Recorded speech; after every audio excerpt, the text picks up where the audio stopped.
పెద్దలు మా పార్టీ అధ్యక్షులు తెలంగాణ తొలి ముఖ్యమంత్రి కేసీఆర్ గారి ఆదేశం మేరకు ఈరోజు మా పార్టీ నాయకుల బృందం గౌరవనీయులు పెద్దలు శ్రీమతి సత్యవతి రాథోడ్ గారు, ఎమ్మెల్సీ గారు, మాజీ మంత్రి శ్రీనివాస్ గౌడ్ గారు, గౌరవనీయులు సంగారెడ్డి ఎమ్మెల్యే చింతా ప్రభాకర్ గారు, గౌరవనీయులు జహీరాబాద్ ఎమ్మెల్యే మాణిక్రావు గారు, గౌరవనీయులు బోత్ ఎమ్మెల్యే అనిల్ జాదవ్ గారు, గౌరవ కుత్బుల్లాపూర్ ఎమ్మెల్యే సోదరులు కేపీ వివేకానంద్ గారు, గౌరవ ఎమ్మెల్సీ షంబీపూర్ రాజు గారు, గౌరవ ఎమ్మెల్సీ నవీన్ కుమార్ రెడ్డి గారు, అదేవిధంగా మాజీ శాసనసభ్యులు గౌరవనీయులు రామావత్ రవీంద్ర కుమార్ గారు, అదేవిధంగా క్రాంతి గారు, ఇంకా చాలామంది నాయకులు, కార్పొరేషన్ల చైర్మన్లు, ఇంకా చాలామంది మా జాన్సన్ గారు,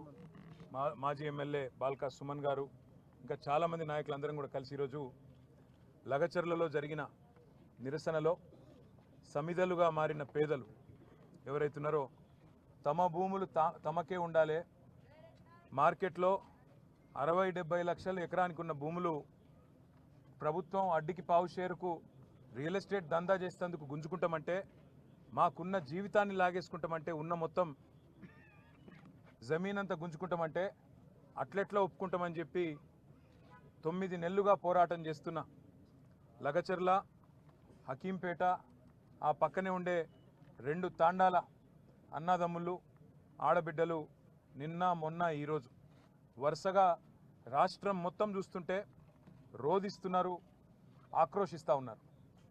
కష్టపడి సాధించుకున్న తెలంగాణలో ఇవాళ ఒక రాబందు మాదిరిగా రేవంత్ రెడ్డి అనాలోచితంగా ఏ ఫార్మా కంపెనీలు అంటే కాలుష్యం అని ఆయననే ప్రచారం చేసిండో అదే ఫార్మా కంపెనీని కొడంగల్ తెస్తా, ఇక్కడ పెడతా, దానికి 3000 ఎకరాలు కావాలా అని చెప్పి పేదల భూములు గుంజుకుంటుంటే వాళ్ళు మరలబడ్డారు. వాళ్ళు మరలబడితే 9 నెలలు వాళ్ళు పోరాటం చేసినా ఎవడూ పట్టించుకోకపోతే అధికారులు వస్తే వాళ్ళు నిరసన చెప్పినారు. నిరసన చెప్తే అందులో చాలా దుర్మార్గమైన పరిస్థితి. ఇవాళ మేము ఇక్కడ ఉన్న 16 మందిని కలిసినాం. వాళ్ళల్లో ఒక ప్రభుత్వ ఉద్యోగి ఉన్నాడు, ఒక పంచాయత్ సెక్రటరీ సోదరుడు పేరు రాఘవేంద్ర యాదవ్. ఆ తమ్ముడు చెప్తున్నాడు, అన్నా నేను మరి వీళ్ళు ఎట్లా పనిచేస్తున్నారో నాకు అర్థం కావట్లేదు, నేను ప్రభుత్వమే చెప్పిన కులగణన అనే కార్యక్రమంలో దినమంతా పాల్గొన్నా, వచ్చి ఆ సంఘటన జరిగినప్పుడు అక్కడ లేను, సాయంత్రం మొత్తం వేరే మండలంలో పాల్గొని నేను ఇంటికి వస్తే సాయంత్రం నన్ను గుంజుకపోయినారని చెప్తా ఉన్నాడు. ఇంకొక తమ్ముడు ఇంకా దారుణం అదైతే, అసలు ఆయనకు సంబంధము లేదు, ఆయన ఎక్కడో వనపర్తిలో ఐటీఐ చదువుకుంటున్నాడు. ఆ పిల్లోడు ఒక గిరిజన పిల్లగాడు, ఆయన బస్సు ఎక్కి వనపర్తిలో ఈ సంఘటన జరిగిన తర్వాత మా ఇంటోళ్ళు ఎట్లున్నారో అని చెప్పి సాయంత్రానికి చేరుకున్నాడు. సంఘటన అంతా అయిపోయిన తర్వాత ఆయనను పట్టుకపోయి ఈరోజు జైల్లో తీసుకొచ్చి పెట్టినారు. మేము అడిగినాం ఏం జరిగింది అని. ఏం జరిగింది అంటే వాళ్ళు చెప్పేది ఒకటే, అన్న మొత్తం 60-70 మందిని మొదలు అరెస్ట్ చేసినారు, 2 DCMలలో తీసుకొని పోయినారు. మా దుద్యాల మండల కాంగ్రెస్ పార్టీ అధ్యక్షుడు ఆయన పేరు శేఖరు, ఆయన అనుచరులు కూడా ఈ దాడిలో పాల్గొన్నారు. ఎందుకంటే కాంగ్రెస్ వాళ్ళ భూములు కూడా పోతున్నాయి. వాళ్ళ పేర్లు కూడా చెప్పినారు మాకు, రమేషు, ఇంకా 4 పేర్లు చెప్పినారు సార్.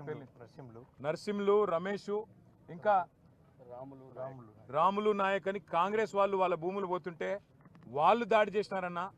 మొత్తం 70 మందిని తీసుకుపోయినారు. ముందు తీసుకుపోయినాక తిరుపతి రెడ్డి ఫోన్లో ఆదేశాలు ఇస్తున్నాడు. ఒక రాజ్యాంగేతర శక్తి, ముఖ్యమంత్రి అన్న కావడమే ఆయనకున్న అర్హత, ఆయనకి ఏ పదవి లేదు, ప్రజాప్రతినిధి కాదు. కలెక్టర్లు ఆయన ముంగట మోకరిల్లాల.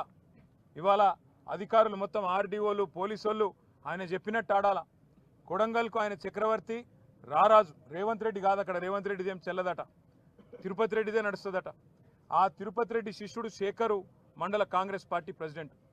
ఈ 70 మందిని తీసుకపోతే 2 DCMలు ఎక్కించి తీసుకపోతే అందులో ఎవరెవరు బీఆర్ఎస్ వాళ్ళు వాళ్ళను మాత్రమే ఇవాళ 21 మందిని రిమాండ్కు పంపినారు, మిగతా వాళ్ళందరినీ ఇంటికి పంపినారు. అలా కాంగ్రెస్ వాళ్ళు దాడి చేసిన వాళ్ళల్లో ఇప్పుడు నేను చెప్పిన పేర్లు ఉన్నాయి, వీడియోలో కనబడతారు, మీరు చూడండి. వాళ్ళని మాత్రం ఇంటికి పంపి ఎవరెవరైతే బీఆర్ఎస్ వాళ్ళో వాళ్ళనే పెట్టండి జైల్లో అని చెప్పి ఈ దాడి మొత్తం బీఆర్ఎస్ వాళ్ళే చేయించిండ్రు. ఈ దాడి మొత్తం రాజకీయ దాడి, ప్రజలు చేసింది కాదు అనే ఒక కుట్ర ప్రభుత్వం చేస్తున్నది, అనుముల రేవంత్ రెడ్డి చేస్తున్నాడు, ఆయన అన్న అనుముల తిరుపతి రెడ్డి ఆ మండల కాంగ్రెస్ పార్టీ అధ్యక్షుడు చేస్తూ ఉన్నాడు. వాళ్ళ బీఆర్ఎస్ వాళ్ళనే తీసుకొచ్చి జైల్లో పెట్టడం అంటే వాళ్ళ ఉద్దేశం ఒకటే, తమ చాతగాని తనాన్ని 9 నెలలుగా తమ ప్రభుత్వం విఫలమైన పద్ధతిని ఇవాళ దాచుకోవడానికి ముఖ్యమంత్రి నియోజకవర్గంలో అధికారులకు జరిగిన పరాభవానికి ఇవాళ ఏం చెప్పాలనో తెలియక సిగ్గు లేకుండా దీనికి రాజకీయ రంగు పులిమి వాళ్ళని బెదిరించే ప్రయత్నం చేస్తూ ఉన్నారు. ఇంకా అరాచకం ఏంటంటే 21 మంది మొత్తం ఎస్సీ ఎస్టీ బీసీ రైతులు, ఒక ఆయన విష్ణువర్ధన్ రెడ్డి అని ఆయన కూడా ఉన్నాడు, ఆయన కూడా పాపం ఇంట్లో ఉన్నాడు, వాళ్ళందరినీ పిచ్చి కొట్టుడు కొట్టినారు, చిత్రహింసలు పెట్టినారు, 3rd డిగ్రీ టార్చర్ పెట్టినారు. కొడంగల్ సిఐ, కొడంగల్ ఎస్ఐలు, వికారాబాద్ ఎస్పీ ఆయన పేరు నారాయణ రెడ్డి, వీళ్ళంతా కలిసి వీళ్ళను చిత్రహింసలు పెట్టినారు. 3 గంటలు కొట్టినారు. ఒక్కొక్కరిని చూస్తూ ఉంటే ఇప్పుడే మా అక్క చెప్పినట్టు కాళ్ళు చేతులు కమిలిపోయి ఉన్నాయి. మేము అడిగినాం, మరి ఎందుకు మెజిస్ట్రేట్ ముంగట చెప్పలేదు, కొట్టినాడు ఎందుకు చెప్పలేదు అన్నాం. మీరు చెప్తే మల్ల కొడతాం, మీ ఇంటికి పోయి మీ ఇంటోళ్ళని కొడతామని చెప్పినారు. మిమ్మల్ని మల్ల కొడతాం, జైల్లో కొడతాం, ఇంటికి పోయి మీ ఇంటోళ్ళని కూడా కొడతామని చెప్పినారు. ఎంత అమానవీయంగా, ఎంత క్రూరంగా అంటే ఇంటి మీదికి వీళ్ళనేమో జైలుకు పంపినారు.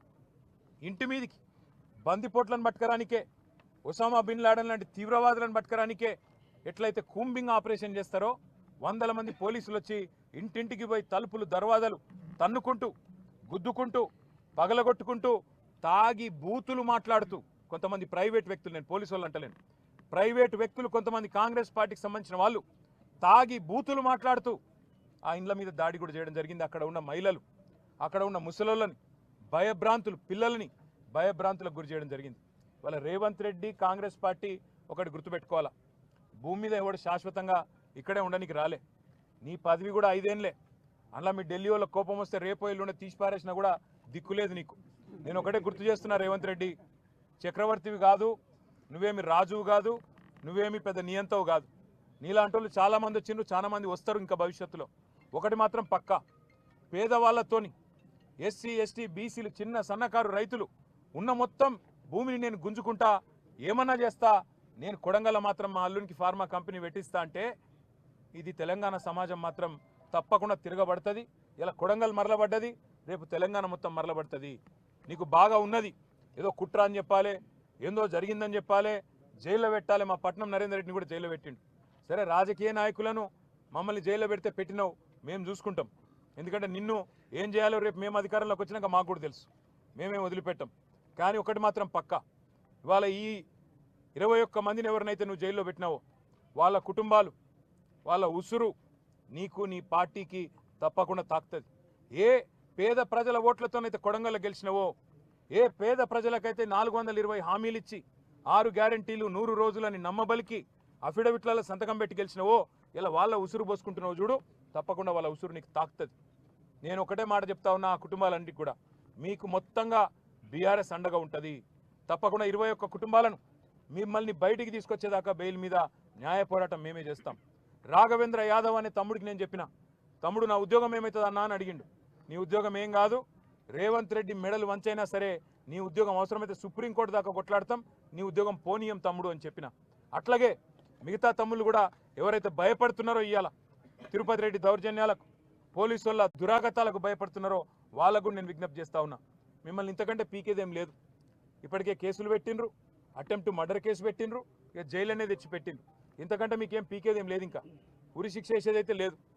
ఆడ జరిగిన దాన్ని ఏదో దానికి మసిపూసి మారేడికాయ చేసి పెద్దగా చేసే ప్రయత్నం చేసి తన అసమర్థతను, తన చేతగాంతనాన్ని, తన చేవలేని తనాన్ని ఇవాళ రేవంత్ రెడ్డి కప్పిపుచ్చుకునే ప్రయత్నం చేస్తూ ఉన్నాడు.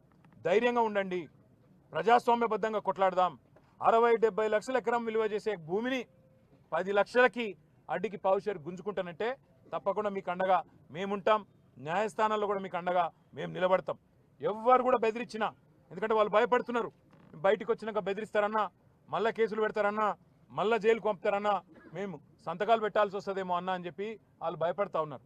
వాళ్ళకి మేము అదే చెప్తా ఉన్నాం. బయట ఉండే ఇక్కడ సంగారెడ్డిలో కూడా మొన్న న్యాల్కల్లో ఇక్కడ కూడా మొన్న ఆందోళన జరిగింది. రేవంత్ రెడ్డి అనాలోచిత నిర్ణయాల వల్ల ఫార్మా సిటీ అని కేసీఆర్ పెడితే హైదరాబాద్ దగ్గర 14,000 ఎకరాలు సేకరిస్తే అది వద్దు, రద్దు, అక్కడ రియల్ ఎస్టేట్ దందా చేస్తా, మా అన్నగాన్లకు, అక్కడ మా తమ్ముళ్లకు నేను భూముల సమర్పణ చేస్తా, ఫార్మా విలేజ్ల పేరిట ఇక్కడ ఇక్కడ సంగారెడ్డి జిల్లా న్యాల్కల్లో, అక్కడ కొడంగల్లో, ఇంకా అట్లనే మిగతా తెలంగాణలో కూడా ఒక 20 ఫార్మా విలేజ్లు పెడతా అని చెప్పి ఏదైతే ఇవాళ రేవంత్ రెడ్డి కొన్ని వికృతమైన అనాలోచితమైన ఆలోచనలు చేస్తూ ఉన్నాడో, ఈ విషయంలో సంగారెడ్డి రైతులైనా సరే, న్యాల్కల్ రైతులైనా సరే, కొడంగల్ రైతులైనా సరే ధైర్యంగా ఉండండి. మీకు బీఆర్ఎస్ ఉన్నది, మీకు కేసీఆర్ ఉన్నాడు, మర్చిపోవద్దని చెప్పి నేను విజ్ఞప్తి చేస్తా ఉన్నా.